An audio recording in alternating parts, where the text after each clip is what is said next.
Hello guys, my name is Gautam Singh and welcome to my channel concept thread, जहां पढ़ाई होगी conceptually.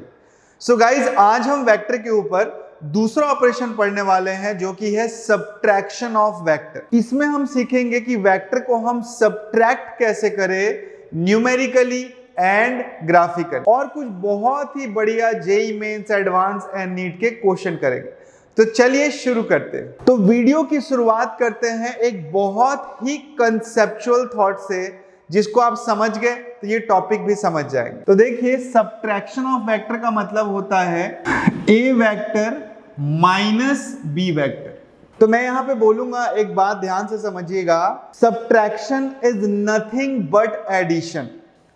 तो अगर आप ए वेक्टर को माइनस बी वेक्टर के साथ जोड़ दे तो उसका सेम मीनिंग ये होगा, ठीक है। तो एडिशन के जो भी ऑपरेशन आपने सीखे थे वही सेम सब्ट्रैक्शन में भी लगा सकते हैं। बस a माइनस बी वेक्टर में आप क्या करेंगे, a वेक्टर को जोड़ेंगे माइनस बी वेक्टर से। तो अगर b वेक्टर ये है तो माइनस बी वेक्टर क्या होगा, जस्ट अपोजिट डायरेक्शन वाला वेक्टर। तो जो भी ऑपरेशन आप एडिशन में पढ़े हैं वही सेम ऑपरेशन सब्ट्रैक्शन में करके फॉर्मूले और मेथड डिराइव कर सकते हैं। तो चलिए अब हम देखते हैं कि वेक्टर को ग्राफिकली कैसे घटाएं। तो देखिए, इसके बहुत ही दो सिंपल स्टेप है जिसको फॉलो करके आप वेक्टर को ग्राफिकली सब्ट्रैक्ट कर सकते हैं। लेकिन मैं चाहूंगा पहले कि हम एडिशन वाले मेथड से सब्ट्रैक्शन करें। तो देखिए, मान लीजिए दो वेक्टर है, एक वेक्टर है a जो कि इस डायरेक्शन में है और एक दूसरा वेक्टर है b, ठीक है। अब अगर मान लीजिए आपको ग्राफिकली ये वाला वेक्टर निकालना है, तो मैंने जैसे आपको बताया था कि subtraction is nothing but addition. आप a vector plus of minus b vector कर दीजिए, ये दोनों वेक्टर को जोड़ दीजिए। तो एडिशन का रूल क्या था कि ये वेक्टर और ये वेक्टर का हेड टेल कॉम्बिनेशन बनाइए और पहले के टेल से आखिरी के हेड को जोड़ दीजिए। तो गाइज, अगर ये b वेक्टर है तो माइनस b वेक्टर क्या होगा, ये होगा। इसको अगर आप पैरेलली इधर शिफ्ट करेंगे तो ये हो जाएगा आपका माइनस b वेक्टर। फिर पहले के टेल से आखिरी के हेड को जोड़ दीजिए, यही होगा आपका a वेक्टर माइनस b, ठीक। अब अगर आप इसी वेक्टर को पैरेलली शिफ्ट करें तो बेसिकली इनके हेड को ज्वाइन करने वाला vector he a vector minus b vector. समझ में आ रहा है? तो हम ये एडिशन वाले तरीके से a vector minus b vector निकाल लिए। अब देखिए, इन दो स्टेप को फॉलो करके भी सेम रिजल्ट आएगा जो लॉजिकल वे में आ रहा है। तो चलिए ये दो स्टेप फॉलो करके देखते हैं। तो गाइस, कभी भी सब्ट्रैक्शन ऑफ वेक्टर करना है ग्राफिकली तो ये दो स्टेप को भी फॉलो कर सकते हैं, और अगर ये दो स्टेप याद नहीं आ रहे हैं तो लॉजिकल वे मैंने जो आपको इसके पहले बताया उसको फॉलो कर सकते हैं। तो ये स्टेप में सबसे पहले आपको टेल टेल कॉम्बिनेशन बनाना है। वेक्टर का टेल टेल कॉम्बिनेशन बनाना है जो कि पहले से ही बना हुआ है, और अगर टेल टेल कॉम्बिनेशन नहीं है तो पैरेलली शिफ्ट करके बनाइए। इसके बाद सेकंड स्टेप है join head of two vector. दोनों वेक्टर के हेड को ज्वाइन कर दीजिए। तो अगर ये वाला वेक्टर लेंगे हेड तो ये हो जाएगा b vector minus a vector, और अगर हेड्स को ऐसे ज्वाइन करेंगे तो ये हो जाएगा a vector minus b vector. तो वेक्टर का जो डायरेक्शन होगा उसके हिसाब से तय होगा कि a माइनस b है या b माइनस a है। तो डायरेक्शन जिस वेक्टर की तरफ है वो माइनस सेकंड वेक्टर। तो आई होप ये क्लियर होगा आपको ग्राफिकल मेथड। ओके गाइज, इसके बाद ग्राफिकल मेथड में ही एक बहुत इंपॉर्टेंट नोट है जो आपको याद रखना है और आपके नोट्स में भी होना चाहिए। आप इसको लिख सकते हैं, और इसके हिसाब से क्या बोल रहा है कि अगर आपके पास दो वेक्टर है, मान लीजिए ये a वेक्टर है और ये b वेक्टर है, इनके पैरेलल शिफ्टिंग से आप एक पैरेललोग्राम बना लेते हैं। तो अगर ये a वेक्टर होगा तो ये वाला वेक्टर भी a वेक्टर होगा, और इसके पैरेलल ये वाला वेक्टर भी b वेक्टर होगा। तो पैरेललोग्राम में दो डायगोनल होते हैं, उसमें से एक डायगोनल इनके रिजल्टेंट को रिप्रेजेंट करेगा, वहीं दूसरा डायगोनल गाइस इनके डिफरेंस को रिप्रेजेंट करेगा। ये देखिए, तो ये डायगोनल अगर a प्लस बी होगा तो ये वाला a माइनस बी होगा। ग्राफिकल मेथड से रटने की कोई बात नहीं है। देखो, ग्राफिकल मेथड से भी हेड टेल कॉम्बिनेशन, तो ये a प्लस बी आएगा। टेल टेल कॉम्बिनेशन हेड्स को जोड़ रहे हैं तो ये a माइनस बी आएगा। तो इसको याद रखना है, आपको ध्यान में रखना, ठीक है।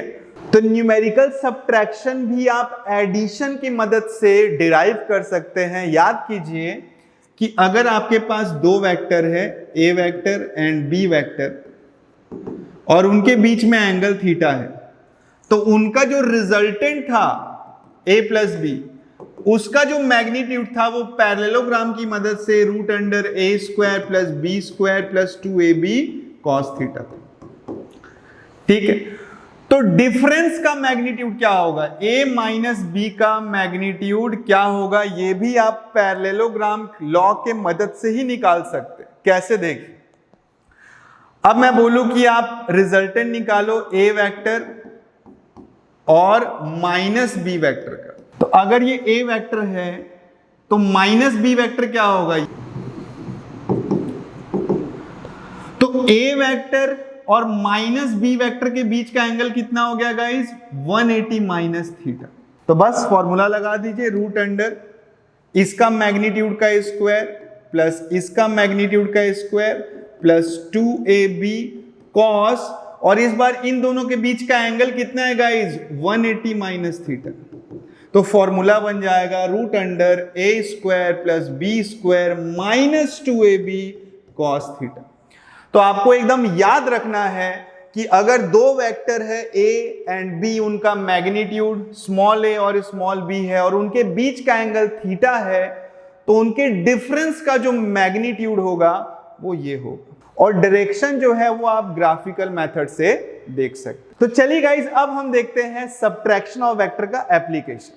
तो एप्लीकेशन देखने के पहले हम एक छोटा सा टर्म के बारे में जानते हैं, पोजीशन वेक्टर।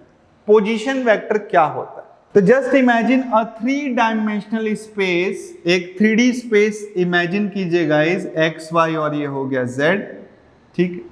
यहां पे कोई पॉइंट है a जिसके कोऑर्डिनेट है a, b, c।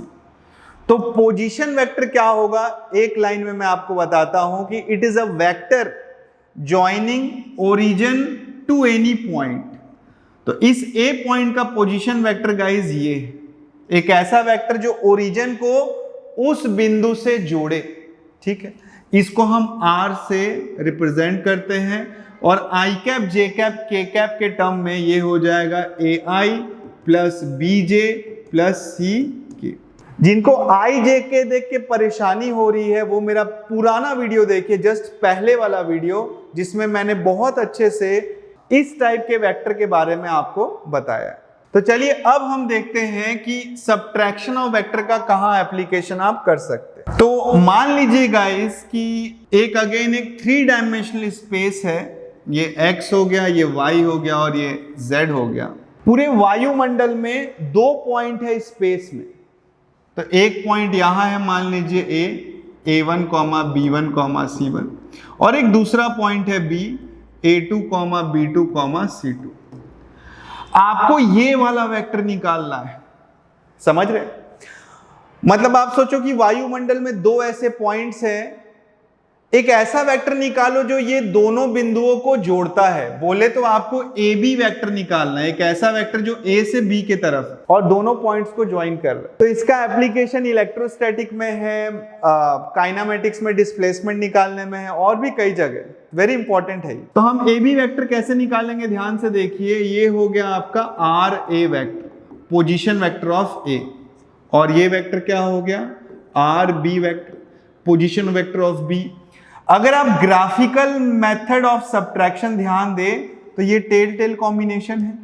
तो ये वाला vector basically A B vector क्या रिप्रेजेंट कर रहा है, R B minus R A vector को रिप्रेजेंट कर रहा है। तो 2 पॉइंट को ज्वाइन करने वाला वेक्टर आप ऐसे निकाल सकते हैं।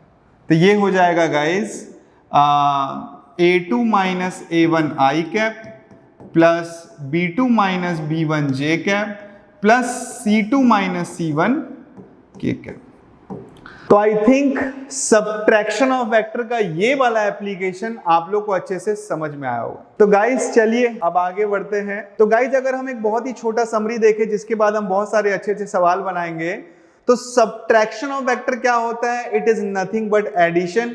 एडिशन वाले तरीके से ही सब्ट्रैक्शन वाले मेथड डिराइव होते, ठीक है। तो इसमें आपको क्या चीजें याद रखनी है कि वेक्टर को ग्राफिकली कैसे घटाएं, दूसरी चीज वेक्टर को न्यूमेरिकली कैसे घटाएं, तीसरी चीज कि अगर दो वेक्टर से हम एक पैरेललोग्राम बनाएं तो एक डायगोनल a प्लस बी को रिप्रेजेंट करता है और दूसरा डायगोनल a माइनस बी को रिप्रेजेंट करता है, ठीक है। और इसके अलावा ये छोटा सा एप्लीकेशन आपको ध्यान में रखना। तो चलिए आगे बढ़ते हैं और कुछ बहुत ही मस्त सवाल लगाते हैं। ओके गाइस, तो पहला सवाल जो है वो जेईई मेंस का सवाल है। तो इस सवाल में दिया है कि two vectors a and b, दो वेक्टर हैं a and b, have equal magnitude. तो अगर मान लीजिए इनका मैग्नीट्यूड इक्वल है तो a का मैग्नीट्यूड बराबर b का मैग्नीट्यूड बराबर k। तो जैसा आप लोग देखते होंगे कि मैं पूरा क्वेश्चन पढ़े बिना पार्ट बाय पार्ट इंफॉर्मेशन को लिखते जाता हूं, तो यही तरीका आपको भी फॉलो करना है। ये नहीं कि पूरा क्वेश्चन पढ़ने के बाद आप सोच रहे हैं क्या करें। तो पार्ट बाय पार्ट अगर चीजों को लिखते जाएंगे तो लास्ट लाइन में आपको समझ में आ जाएगा कि करना क्या है, ठीक है। तो ये दिया है कि दो वेक्टर हैं जिनका इक्वल मैग्नीट्यूड है। तो the magnitude of a plus B, the magnitude of a plus B is n times magnitude of a minus B. तो a प्लस बी का जो मैग्नीट्यूड है वो n टाइम्स है a माइनस बी के मैग्नीट्यूड से। The angle between a and b is, तो इनके बीच का एंगल थीटा आपको निकालना। तो गाइस इसमें हम डायरेक्ट फॉर्मूला लगा के देख सकते हैं। a प्लस बी का मैग्नीट्यूड होगा रूट अंडर a का मैग्नीट्यूड का स्क्वायर प्लस b का मैग्नीट्यूड का square plus 2k square cos theta is equal to n times a minus b का मैग्नीट्यूड क्या हो जाएगा, root under k square plus k square minus 2k square cos theta, ठीक है।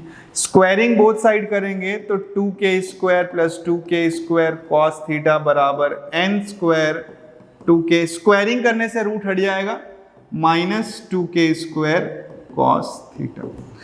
अगर आप 2k स्क्वायर को गाइस कॉमन लेते हैं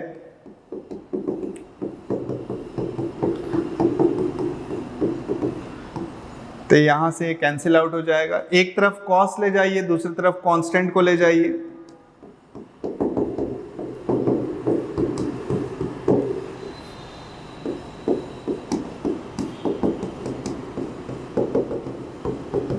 तो यहां से cos थीटा की वैल्यू आ रही है guys n square minus 1 by n square plus 1, मतलब थीटा की वैल्यू आ जाएगी cos inverse n square minus 1 by n square plus 1। तो इसका करेक्ट आंसर गाइस जो दिख रहा है ऑप्शन में वो है ए, ठीक है। तो देख सकते हैं आप कि डायरेक्ट फॉर्मूले से भी सवाल कई बार बन सकते। तो जैसा बोला था हमने डायरेक्ट फॉर्मूला लगा दिया और स्वयं से जो है आंसर आ गया। ओके गाइस, तो चलिए देखते हैं क्वेश्चन नंबर 2। क्वेश्चन नंबर 2 में बोला है कि a vector a is rotated by small angle. एक वेक्टर है a, इसको हम स्मॉल एंगल से रोटेट करते हैं। Guys mind it, small angle, angle क्या है, स्मॉल है। और दूसरा एंगल जो है वो रेडियन में दिया हुआ है। एंगल रेडियन या डिग्री दोनों में मेजर होता है, लेकिन यहाँ पे एंगल रेडियन में दिया हुआ। और साथ ही साथ बोला है कि एंगल बहुत छोटा है। To get a new vector b, मतलब ये वाला वेक्टर क्या है, b, और दोनों का मैग्नीट्यूड सेम है, मतलब a वेक्टर बराबर b वेक्टर का मैग्नीट्यूड। क्यों? क्योंकि इसी वेक्टर को हम रोटेट करने से b वेक्टर मिला है। तो डायरेक्शन तो चेंज हो गया है लेकिन मैग्नीट्यूड अभी भी इसका इसी वेक्टर के बराबर। तो उस केस में b माइनस a वेक्टर का मैग्नीट्यूड क्या होगा, ठीक है भाई। तो डायरेक्ट फॉर्मूला लगाने की कोशिश करते हैं, शायद आंसर आ जाए। तो ये हो जाएगा रूट अंडर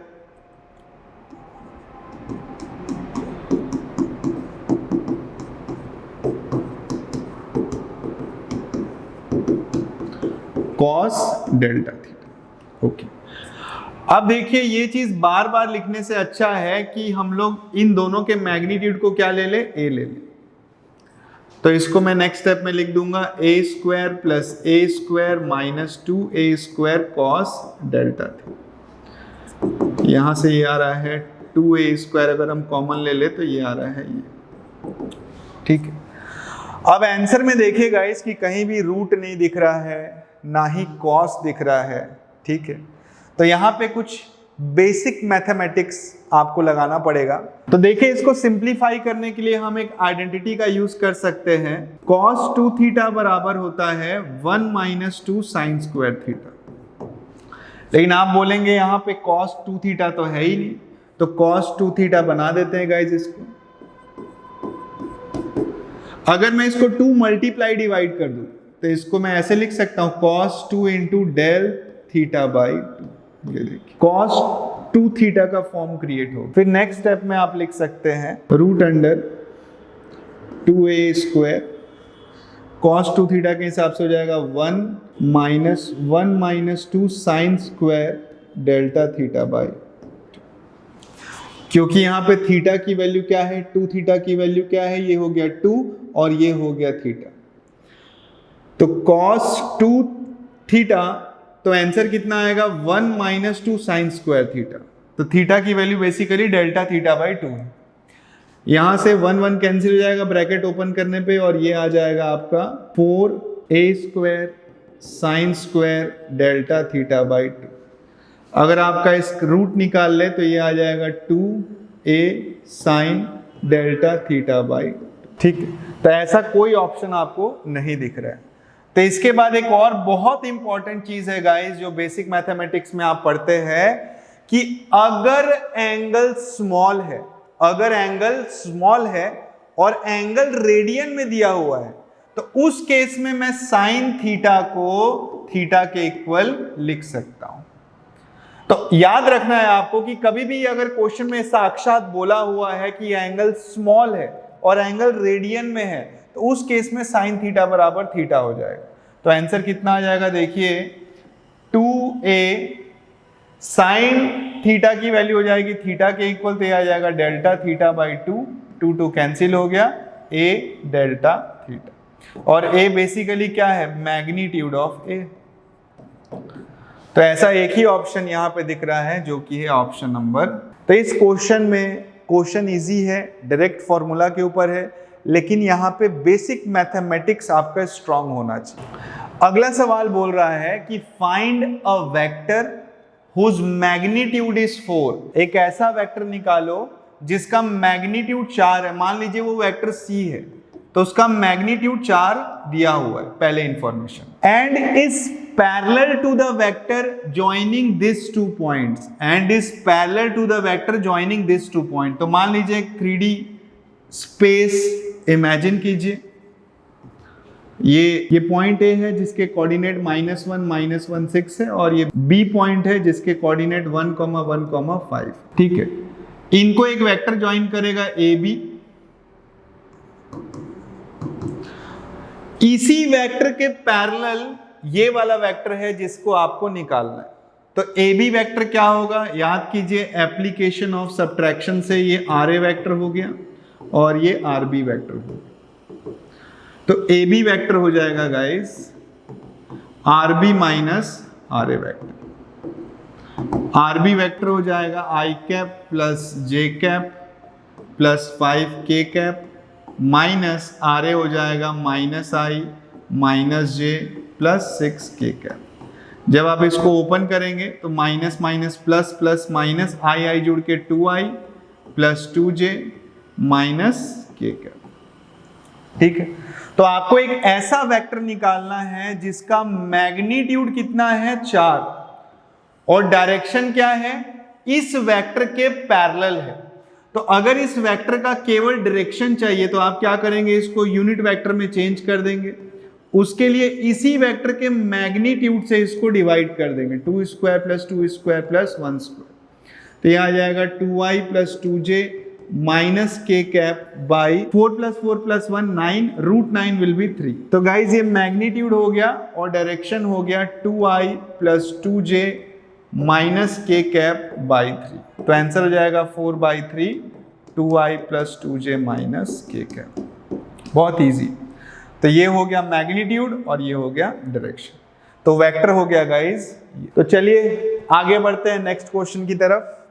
तो गाइज इस क्वेश्चन में बोला है कि if magnitude of resultant of two vector is equal to magnitude of their subtraction then the angle between two vector is.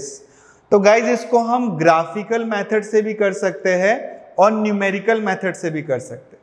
तो ग्राफिकली याद कीजिए कि अगर हम दो वेक्टर की मदद से एक पैरेललोग्राम बना दें, मान लीजिए ये ए वेक्टर है, ये बी वेक्टर है, तो ये भी बी वेक्टर हो जाएगा और ये ए वेक्टर, तो ये वाला वेक्टर हो जाएगा a प्लस बी और ये वाला वेक्टर हो जाएगा a माइनस बी। ठीक है, तो सवाल में ये बोला है कि इनका जो रिजल्टेंट है और इनका जो डिफरेंस है, इनका मैग्नीट्यूड गाइस सेम है। तो बेसिकली ये पैरेललोग्राम का डायगोनल लेंथ इक्वल है। तो गाइज अगर मैं आपसे पूछूं कि एक ऐसा पैरेललोग्राम बताओ जिसके डायगोनल का लेंथ इक्वल होता है, तो ऐसे दो ही पैरेललोग्राम होते हैं, एक हो गया रेक्टेंगल और दूसरा हो गया स्क्वायर, जिसमें डायगोनल लेंथ क्या होते हैं, इक्वल होते हैं। तो अगर ये पैरेललोग्राम इन दोनों में से कोई है तो एंगल कितना हो जाएगा दोनों वेक्टर के बीच का, कितना हो जाएगा गाइज, 90 डिग्री। तो इसीलिए आंसर हो जाएगा 90 डिग्री। ठीक है, इसी क्वेश्चन को अगर आप न्यूमेरिकल मेथड से करें तो कैसे करेंगे देखिए। तो डायरेक्ट फॉर्मूला लगा दीजिए। क्वेश्चन में बोला है कि a प्लस बी का जो मैग्नीट्यूड होगा वो a माइनस बी के मैग्नीट्यूड के इक्वल हो। ठीक है, मान लेते हैं दोनों का मैग्नीट्यूड a और b है और इनके बीच का एंगल थीटा है। तो बाय फॉर्मूला ये हो जाएगा a square plus B square plus 2ab cos theta, और ये हो जाएगा root under a square plus B square minus 2ab cos theta. Squaring both side करेंगे गाइस तो ये आ जाएगा, रूट कैंसिल आउट हो जाएगा।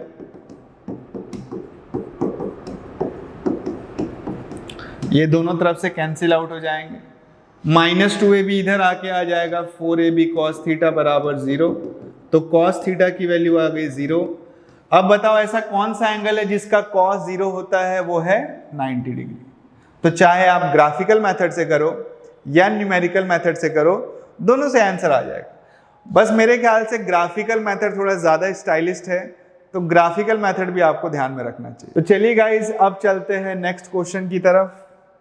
नेक्स्ट क्वेश्चन में बोला है कि if angle between a plus B and a minus B is 90 degree and magnitude of A is A, magnitude of B is B, then what is the relation between A and B? इन दोनों के magnitude के बीच में क्या relation है? तो फिर से आप ग्राफिकल मेथड यूज कर सकते हैं गाइस कि अगर आप दो वेक्टर की मदद से एक पैरेललोग्राम बना लें, तो एक डायगोनल इनके रिजल्टेंट को रिप्रेजेंट करेगा, वहीं दूसरा डायगोनल इनके सब्ट्रैक्शन को रिप्रेजेंट करेगा। तो सवाल में बोला है कि a प्लस बी और a माइनस बी के बीच का एंगल कितना है, 90 डिग्री। तो इनके जो मैग्नीट्यूड है उसमें क्या रिलेशन होगा। तो अगेन याद कीजिए, एक ऐसा पैरेललोग्राम गाइस जिसमें डायगोनल एक दूसरे को 90 डिग्री में कट करते हैं। तो आपको याद आ रहा होगा क्लास 9 के कंसेप्ट से कि वो पैरेललोग्राम होता है रोम्बस। तो रोम्बस जो पैरेललोग्राम है उसकी एक खास बात होती है कि उसके चारों साइड क्या होते हैं, इक्वल होते हैं। तो अगर चारों साइड इक्वल हुए मतलब a बराबर क्या हो जाएगा, b के इक्वल हो जाएगा। तो जैसा आप देख सकते हैं गाइस कि 9-10 का ज्योमेट्री भी बहुत ज्यादा इंपॉर्टेंट है। तो अगर आप ज्योमेट्री भूल गए हैं तो आप फिर से जाके जल्दी से रिवाइज कीजिए, नहीं तो आगे थोड़ा दिक्कत आ सकता है।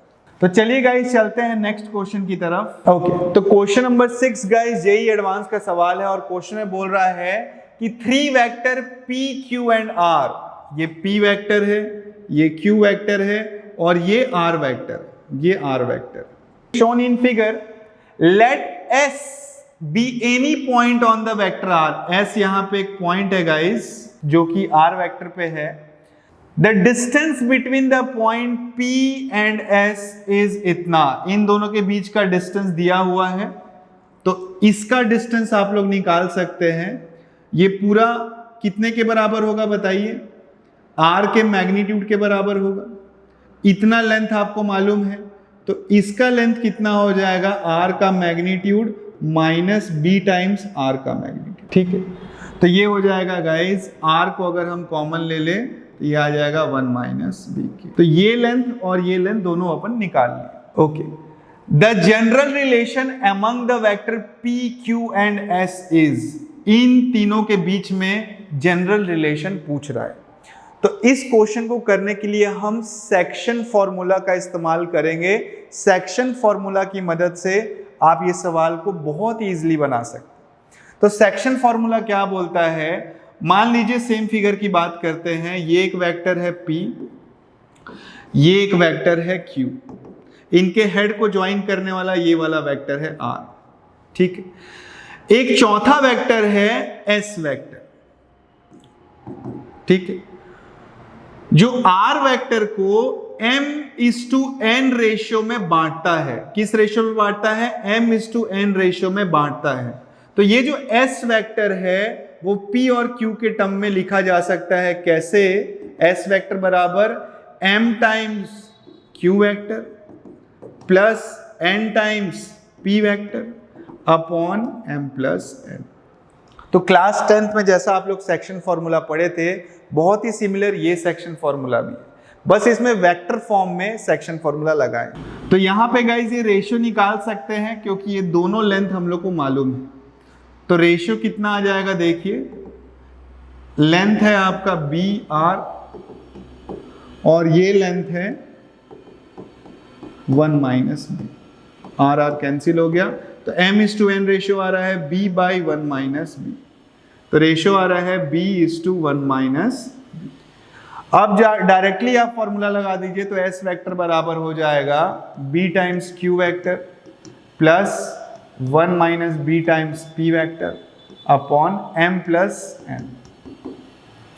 b कैंसिल हो गया, s वेक्टर आ जाएगा bq vector plus 1 minus b times p vector.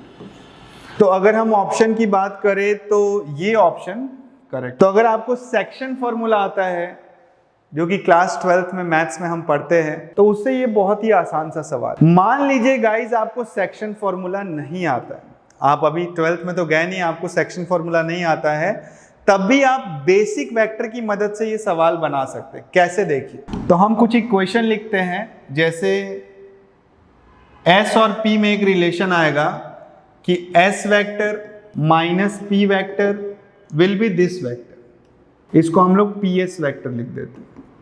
अब ps वेक्टर को हम क्या लिख सकते हैं? ps वेक्टर का जो मैग्नीट्यूड है वो है ये, क्वेश्चन में दिया हुआ है कि इसका लेंथ इतना है और इसका direction same as direction of r vector. तो r वेक्टर के यूनिट वेक्टर से मल्टीप्लाई कर दो, मतलब कि बेसिकली यही हो जाएगा r वेक्टर का यूनिट वेक्टर। तो यहां से एक इक्वेशन आ गया guys, s minus p vector बराबर b टाइम्स r वेक्टर। तो s minus p vector by b बराबर r वेक्टर, ये आ गया पहला इक्वेशन। ऐसे इन दोनों में भी रिलेशन आएगा, q minus s vector is equal to sq vector. Again जो sq वेक्टर है, इसका जो मैग्नीट्यूड होगा वो होगा ये, और इसका direction same as r vector. तो r वेक्टर का केवल डायरेक्शन चाहिए, तो उसके यूनिट वेक्टर से आप मल्टीप्लाई कर दो, ये दोनों कैंसिल आउट हो गए। तो यहां से q minus S by 1 minus B will be, ये दूसरा इक्वेशन। अब आप देखिए कि ये दोनों इक्वेशन से हम r वेक्टर निकाल रहे हैं, तो इनको हम रिलेट कर सकते हैं क्योंकि दोनों r के इक्वल है, तो ये दोनों भी आपस में इक्वल हो जाएंगे। तो मैं लिखूंगा s minus P vector by B बराबर q minus S vector by 1 minus. इसको जब आप क्रॉस मल्टीप्लाई करके सिंप्लीफाई करेंगे तो यही आंसर आएगा जो पहले मेथड से भी आया। एक ही सवाल को करने के कई तरीके हो सकते हैं। अगर आपका बेसिक स्ट्रांग है गाइस, तो कोई भी हार्ड से हार्ड सवाल आप बना सकते। तो चलिए आज का हम आखिरी सवाल करते हैं, क्वेश्चन नंबर 7। तो क्वेश्चन नंबर 7 में बोल रहा है कि let the angle between two non zero vector a and b be 120 degree. तो मान लेते हैं एक वेक्टर a और दूसरा वेक्टर है b, इनके बीच का एंगल दिया हुआ है 120 डिग्री एंड इट्स रिजल्टेंट भी c वेक्टर। तो इनका रिजल्टेंट कैसे निकालेंगे? अगेन वही,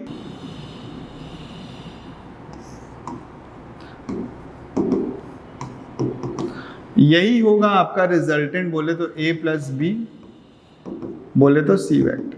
तो अब सवाल में क्या दिया हुआ है कि जो इनका रिजल्टेंट है उसका जो मैग्नीट्यूड है वो इनके डिफरेंस के मैग्नीट्यूड से बड़ा है, छोटा है या इक्वल है। ठीक है, तो डायग्राम में आपको साफ साफ दिख रहा होगा कि इस बार ये जो डिफरेंस का जो मैग्नीट्यूड आ रहा है वो रिजल्टेंट के मैग्नीट्यूड से ज्यादा आ रहा है।